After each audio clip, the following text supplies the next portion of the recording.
Hindi po bababa sa 4 na bahay ang nilamon ng rumaragasang tubig sa isang barangay sa Pampanga.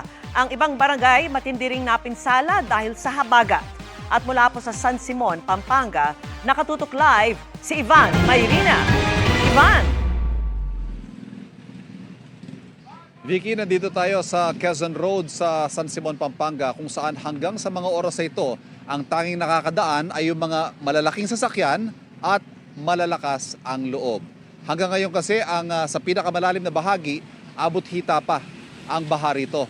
Ang ganitong sitwasyon, Vicky, ramdam sa halos lahat ng 22 bayan dito sa lalawigan. Marami sa mga bayang yan, sanay sa mga ganitong pagbaha. Pero meron din naman mga ngayon lamang daw nakakaranas ng ganito katinding pagbaha.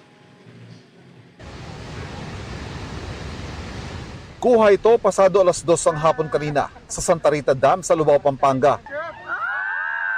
Napasigaw ang kumuha ng video habang unti-unting pinatumba at nilamon ng rumaragas ang agos ng tubig ang isang buong bahay na ito sa Lubao, Pampanga.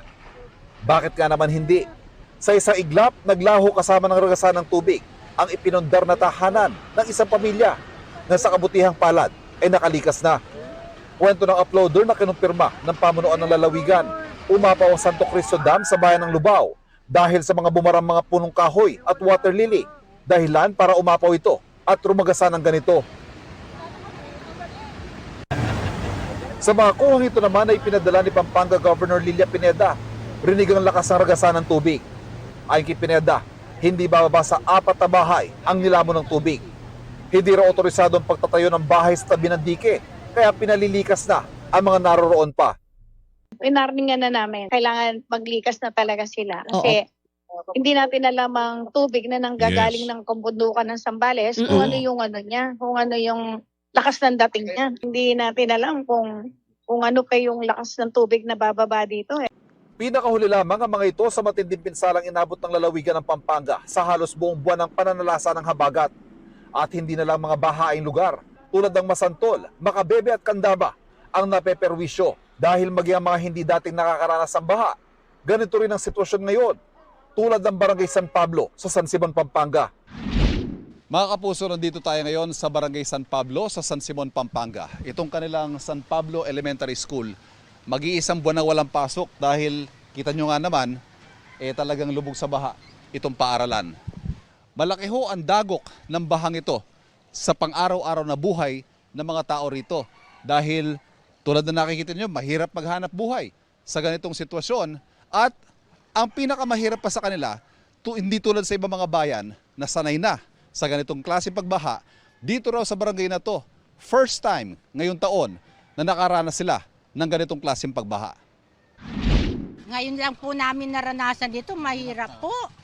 Matagal na ho kayo nakatira rito? Opo, mula po nung pagkabata ko, ngayon pa lang po na lumubog dito. Akala ko na tumakas na ako sa Macabebe, ngayon dumating pala dito. Hinabol ka? Inaabol ako. Tuwing gabi ho, nakakatulog pa ba kayo? Yun ang magandang tanong. Sa ganda sa puwet yung mga tao rito. Kasabay-sabay yung yung bagat, tapos yung dam natin sa Arayat nagbawas ng tubig. Kaya biglang lumaki ang tubig. Sa San Simon pa rin, inabutan namin ang bahagi naman ng MacArthur Highway na hindi nadaraanan ng maliliit na sasakyan. Dakong alas 2 ng hapon, ang mga pagbahang yan nagdulot ng kilo-kilometrong haba ng pila ng mga sasakyan sa northbound lane papasok ng San Fernando exit ng North Luzon Expressway pasado alas 2 ng hapon. Sa mismong lungsod ng San Fernando, matinding traffic din ang naranasan dahil maraming mga binahang kalsada tulad ng Jose Abad Santos Avenue. Umapaw din ang Malpitic Creek at pinasok ng tubig ang mga kabahayan. Hindi rin madaanan ng light vehicles ang ilang kalsada sa Angeles. Pero ibahin nyo ang bayan ng Minalin dahil hindi hadlang ang baha para ipagdiwang ang kapistahan ni Santa Monica ang imahe ng patron, bit-bit ng mga deboto sa gitna ng naipong tubig.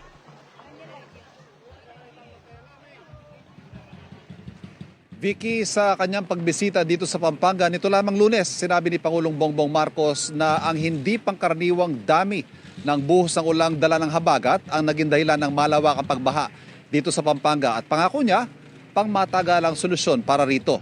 Pero habang inaantay ang solusyong yan, ang pangamba ng mga Kapampangan, may ilalala pa ba ang pagbahang nararanasan ng Pampanga? Vicky. Maraming salamat sa iyo, Ivan Mayrina.